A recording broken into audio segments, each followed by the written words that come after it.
After a successful negotiation between Republicans and Democrats, Biden came out and he said that the only way he will sign the infrastructure bill, the bipartisan infrastructure bill, is if it came along with the human infrastructure bill. That was great. Every single progressive is happy with that. Actually, most Democrats are happy with that, but Republicans called foul. And Sinema and Manchin, we know they were probably kind of iffy about that as well. And you have to ask yourself why. Everybody knows that progressives are not going to go along with the signing of a bipartisan bill that is really nothing more than a Republican bill and not support a human infrastructure bill or not make sure that that human infrastructure bill is there, the thing that Democrats and those people who are humane really want. I want you to listen to Kai Komanduri, which is a strategist, Obama strategist of Yay Yonder. And you need to understand the McConnell methodology. You have to understand the Republican orthodoxy and Trumpism all in one. Listen to what he has to say, and then we'll take it on the other side. We are joined now by political strategist Che Komanduri, who worked on the Obama presidential campaign and has advised other Democratic campaigns. Why is it important to understand that even if there weren't a ton of Republican moderates in the old days, there's a big difference between a few and virtually none? Well, you can see the difference right now in this, what I would say is so-called bipartisan infrastructure deal. What we actually really have is a Republican deal that some Democrats, or really Democrats in general, support. But there is nothing in this infrastructure deal that Trump himself wouldn't have signed. The only reason he didn't sign such a deal is because he and the Republicans were simply too lazy to put together a piece of legislation like this and send it to him for his signature. Now, Biden and the Democrats did the work, and they therefore have this bipartisan deal. That seems to be the new definition of bipartisanship. Democrats do the work, and maybe some Republicans go along with it. However, the old-fashioned version of bipartisanship was that Republicans would in many cases acknowledge and acquiesce on some level to the ideological priorities of Democrats. That simply did not occur here, which is why we're talking about this partisan budget reconciliation to get some of those priorities actually through. You lay it out. It's very important what you're saying, Che, because sometimes language has a way of having sort of residual associations. So when people say go negotiate or bargain, those meetings are thought of as automatically ending with something in the middle. And there's a certain school of politics that likes that. Or Joe Manchin, as you pointed out in one of our earlier discussions, he associates the filibuster as a tool for compromise.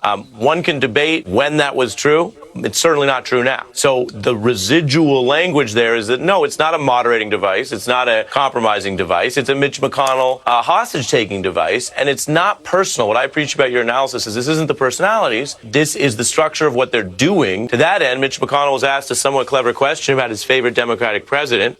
Guess who it is? Take a look. You're stranded on a desert island, and you can only have one companion. Your choices are Joe Biden, Barack Obama, Bill Clinton, or Jimmy Carter. Who do you choose? I would pick Biden. He lands on Biden, and yet he's here to crush Biden's agenda. Yeah, and it's all very much by design. I mean, we talked about last week how the Voting Rights Act would have been a long-term institutional investment in the future of the Republican Party. You most certainly would have increased the number of moderate Republicans who exist, because those moderate Republicans would have to exist because market forces would force Republicans to go after young voters, more diverse voters, and then play in non-gerrymandered, non-partisan districts. That would have increased the number of moderate Republicans. However, Mitch McConnell doesn't want more moderate Republicans. He doesn't like the moderate Republicans. And as much as he claims to dislike Trump, boy, does he love the Trump Republicans. The reality is the Trump Republicans are pliant and they follow orders. You know, to put it in movie terms, they may roar like the T-Rex in Jurassic Park, but what they really are is that cowardly lawyer in the outhouse, ready to be food for the real monster who's Mitch McConnell. The engineering technological advantage of the evil emanating out of Mitch McConnell. Look, let's explain it, because I don't want to hit Biden because he was chosen by McConnell. I want to put it in context. We have the mainstream media. The mainstream media, most of those reporters in the mainstream media do good work. They are good. They follow the rules of journalism that they learned in school. Unfortunately, with the inception of the Powell Manifesto and the think tanks that they created, they were able to create a narrative that was able to subjugate the journalism techniques that's learned by these students in school. So they get co-opted. You can't have the same kind of fair and balanced journalism anymore, because fair and balanced journalism, and a journalism that doesn't take a point of view, and a journalism that listens to one side as equally as it does the other side. Well, the Republicans said this, the Democrats said this, now American choose. That does not work anymore, because you cannot ask an America who was placed by the Powell Manifesto with a lesser degree of understanding of their own political spheres to make a rational decision based on he said, she said, and the journalist is neutral. It doesn't work anymore. And I reflect that on to El Señor Presidente Biden. Biden believes in the techniques of the past. The filibuster was there so that even the people in the minority will have a voice. Of course, we know there's a Bill of Rights that prevents that prevents a minority from getting abused. So simple majorities should be just fine for policies that doesn't fall under the Bill of Rights. But he believes in the old school, what he was taught, what he was brought up in, the filibuster. So we waste a lot of time. We waste a lot of time trying to negotiate with terrorists, which is what we have. And in the process, we lose time. And in the process, Americans lose hope, or they lose the belief that you can actually deliver. And then you get real close to the next election, and it's either very close or you lose. We have to understand these concepts. We don't have time to waste. We don't have time to placate. We don't have time to create a fall bipartisanship. We give the offers. If the offers are denied, then we go it alone.